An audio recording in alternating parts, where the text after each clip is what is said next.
So I finally just posted this Hello Kitty OPI video. Go check it out. I just posted it. Here is a close-up detail shot of me building these tiny little figurines. I'm 5'1". I'm like pretty small and I have tiny little hands.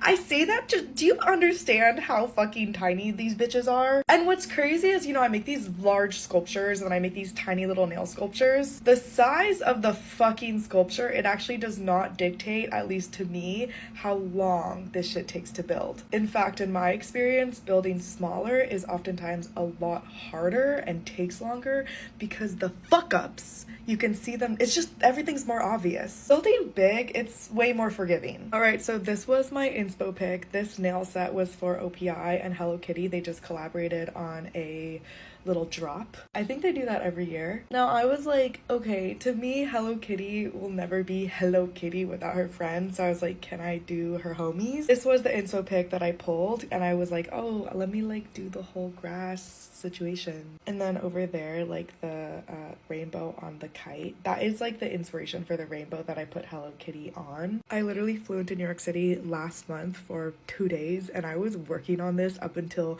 the fucking Uber was outside the door, and Drew came with me. I showed Drew my New York City apartment and my life. We did nothing fun except go to Best Buy at one point because Drew wanted to install a Ring camera. Boyfriend duties.